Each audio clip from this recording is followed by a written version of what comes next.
નમસ્કાર સાથીઓ, જય કિસાન। બોટાદ માર્કેટિંગ યાર્ડની અંદર વર્ષોથી કડદા પ્રથા સિસ્ટમ ચાલે છે, જેના કારણે ખેડૂતોના ખિસ્સા કપાઈ રહ્યા હતા। અસંખ્ય ખેડૂતોની અમને ફરિયાદ મળી, જેના કારણે અમે ગઈ 10/10/2025ના રોજ બોટાદ માર્કેટિંગ યાર્ડ ખાતે આ કડદા પ્રથા બંધ કરી ખેડૂતોને જે લૂંટવામાં આવી રહ્યા છે એ સિસ્ટમ બંધ કરવા માટેથી મોટી સંખ્યામાં ખેડૂતોને સાથે લઈ રજૂઆત કરવા પહોંચેલા। અમારી રજૂઆતને સાંભળ્યા પછી પણ એકદમ વ્યાજબી રજૂઆત હોવા છતાં પણ કડદા પ્રથા બંધ થશે આવી અમને લેખિત બાંહેધરી ન મળી।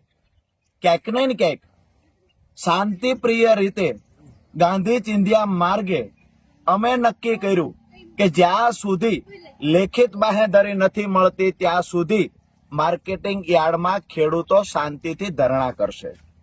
મોડી રાત્રે પોલીસ આવે છે, લાઠીચાર્જ કરે છે, અમને ઉઠાવી જાય છે। અમને કહેવામાં આવે છે કે માર્કેટિંગ યાર્ડમાં તમારે લોકોએ બેસવાનું નથી। અમે નક્કી કર્યું કે માર્કેટિંગ યાર્ડમાં બેસવા નથી દેતા, કડદા પ્રથા બંધ થશે એની લેખિત બાંહેધરી નથી આપતા, તો અમે બાજુનું ગામ હળદળ છે ત્યાં ખેડૂત પંચાયત બોલાવીશું। તો 12/10/2025 સાંજે 4 વાગે હળદળ ગામમાં ખેડૂત પંચાયતનું અમે આયોજન કર્યું। એમાં પણ પંચાયતમાં ખેડૂતો ન પહોંચવા દેવા માટે થઈ અસંખ્ય ખેડૂતોની અટકાયત થઈ, આગેવાનોની અટકાયત થઈ, તેમ છતાં ખેડૂતો પંચાયતમાં આવ્યા। હું અને મારા સાથી મિત્ર પ્રવીણભાઈ પણ પંચાયતમાં પહોંચ્યા। ક્યાંક ને ક્યાંક થોડી જ વારની અંદર પોલીસ આવે છે, ત્યાં આવીને લાઠીચાર્જ કરે છે, ત્યાં આવીને ટીયર ગેસ છોડે છે અને ત્યાં આવી આ ટોળાને હેરાન કરવાનું કામ પોલીસે કર્યું, ટોળાને ઉશ્કેરવાનું કામ પોલીસે કર્યું છે, જેના કારણે ક્યાંક ને ક્યાંક એવું બન્યું પોલીસ અને ખેડૂતો વચ્ચે ઘર્ષણ થયું।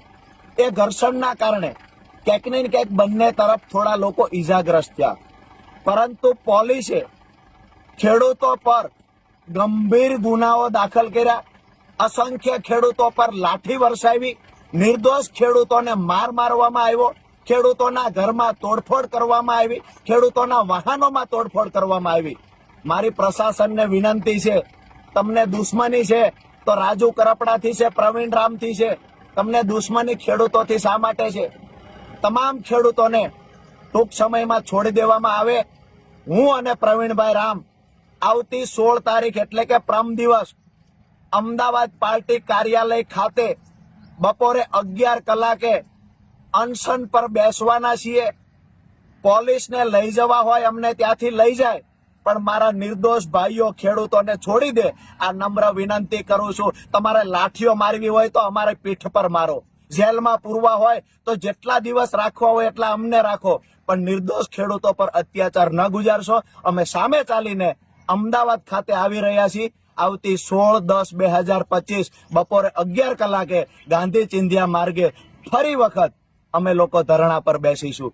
જય કિસાન। સાથે જ તમામ સાથીઓને એક સંદેશ આપવાનો કે અમે લોકો જેલમાં ગયા પછી પોલીસ અત્યાચાર કરવો હોય એટલો કરી લે, અમારા ખેડૂત પરિવારોને બચાવવા માટે તમામ અત્યાચારોમાંથી પસાર થશું, પણ આવતી 31 તારીખે ગુજરાતના કોઈ પણ જિલ્લામાં કિસાન મહાપંચાયતનું આયોજન થાય, માન્ય અરવિંદ કેજરીવાલજી એમાં આવતા હોય તો તમામ ખેડૂતોનું વિનંતી કરું છું કે હું તો ભલે જેલમાં હશું, પણ તમારે લોકોએ ખેડૂત પંચાયતની અંદર ખેડૂતોની તાકાત શું છે એ બતાવવાની છે। જય કિસાન। આપનો ભાઈ રાજુ કરપડા। નમસ્કાર મિત્રો, જય જવાન જય કિસાન।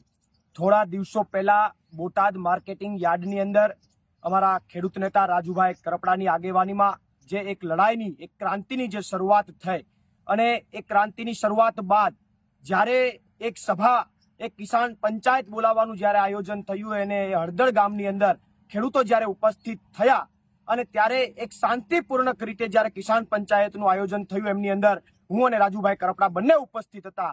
એ સમયે જે પોલીસ પ્રશાસન દ્વારા ખેડૂતો ઉપર દમન કરવામાં આવ્યું, ખોટી રીતે એની ઉપર લાઠીઓ વરસાવવામાં આવી, અને વધારામાં ઓછું એ ખેડૂતો ઉપર, એ નિર્દોષ ખેડૂતો ઉપર 307 જેવી ગંભીર કલમો નાખવામાં આવી, ત્યારે હું એ પ્રશાસનને અને ભાજપ સરકારને ચોક્કસથી કહેવા માંગુ છું કે તમને કંઈ પણ વાંધો હોય, તમને કંઈ પ્રોબ્લેમ હોય રાજુ કરપડાથી કે પ્રવીણ રામથી, તો અમારી ઉપર લાઠી વરસાવો, અમારી ઉપર ફરિયાદો તમારે જેટલી કરવી હોય એટલી કરો, પણ નિર્દોષ ખેડૂતોને તમે ટાર્ગેટ ન કરો. અને એટલા માટે આવતી 16 તારીખે સવારે 11 વાગે અમદાવાદ આમ આદમી પાર્ટીના કાર્યાલય ખાતે હું અને રાજુભાઈ કરપડા બંને 2 માંગો સાથે, પહેલી માંગ એ કે જે બોટાદ માર્કેટિંગ યાર્ડની અંદર જે ખેડૂતોની માગણીઓ છે પૂર્ણ કરવામાં આવે, અને બીજી માગણી કે જે નિર્દોષ ખેડૂતોને ટાર્ગેટ બનાવવામાં આવ્યા છે એ નિર્દોષ ખેડૂતોને છોડી દેવામાં આવે. આ બંને માગણી સાથે અમે બંને વ્યક્તિઓ ત્યાં આમરણ ઉપવાસ ઉપર 11 વાગે બેસવાના છે.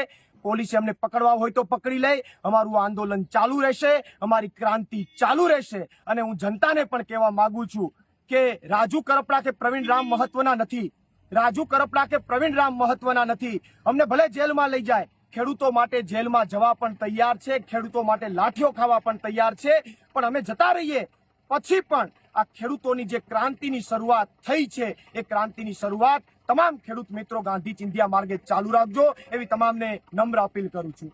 પ્રવીણ રામ, પ્રદેશ ફ્રન્ટલ અધ્યક્ષ, આમ આદમી પાર્ટી.